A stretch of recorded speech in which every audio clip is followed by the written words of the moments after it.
حقیقی طور پر مدد کرنے والی ذات اللہ کی ہے، لیکن اللہ تبارک و تعالی کے بندے بھی اللہ کے اذن اور اس کی اجازت سے مدد کرنے پر قادر ہیں۔ لہٰذا اگر کوئی اس نظریے کے پیش نظر کسی اللہ کے بندے سے مدد مانگتا ہے کہ یہ اللہ کا بندہ ہے اور اللہ کے اذن اور اس کی اجازت سے یہ مدد کر سکتا ہے، چاہے وہ اللہ کے بندے ظاہری حیات میں ہوں یا پردہ فرما چکے ہوں، تو اس نظریے کے پیش نظر اللہ کے بندوں سے مدد طلب کرنا، مدد مانگنا یہ بالکل جائز ہے، یہ کوئی کفر و شرک نہیں ہے۔ اور حضرات صحابہ کرام علیہم رضوان نے بھی یہ عمل کیا ہے۔ صحابہ کرام علیہم رضوان کے عمل سے ثابت ہے کہ انہوں نے نبی کریم صلی اللہ علیہ وآلہ وسلم کے مزار اقدس پر جا کر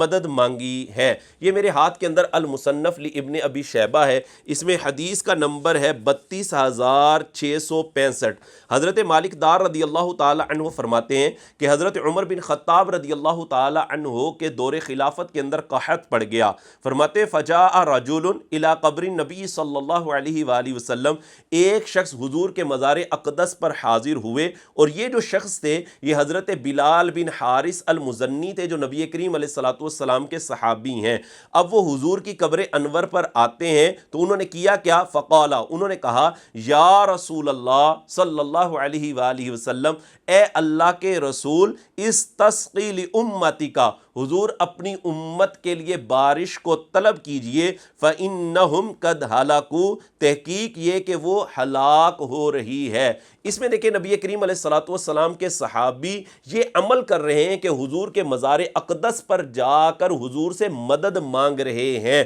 تو صحابی کے عمل سے یہ چیز ثابت ہو رہی ہے، جس سے یہ ثابت ہوتا ہے کہ اللہ کے بندوں سے مدد مانگنا اس نظریے کے پیش نظر کہ یہ اللہ کے بندے ہیں اور اللہ کے اذن اور اس کی اجازت سے یہ مدد کرنے پر قادر ہیں، یہ صحابہ کرام علیہم رضوان کا طریقہ ہے۔ اس حدیث کے بارے میں یہ بات بھی عرض کرتا چلوں کہ یہ جو حدیث ہے اس کو حافظ ابن حجر عسقلانی علیہ رحمہ نے فتح الباری جلد نمبر 2 صفحہ نمبر 495 پر آپ نے اس حدیث کے بارے میں لکھا ہے کہ بِإِسْنَادٍ صحیح، کہ اس کی اسناد، اس کی سند بالکل صحیح ہے۔ اسی طرح علامہ ذہبی رحمۃ اللہ تعالی علیہ نے میزان الاعتدال کی جلد نمبر 2 صفحہ نمبر 224 پر اس کو صحیح الاسناد قرار دیا ہے۔ اس کے علاوہ اور بھی بہت سارے محدثین نے، جیسے علامہ ابن کثیر ہے، علامہ ابن عساکر ہے، اور اسی طرح امام بہقی نے دلائل النبوہ کے اندر اس کو بالکل صحیح قرار دیا ہے۔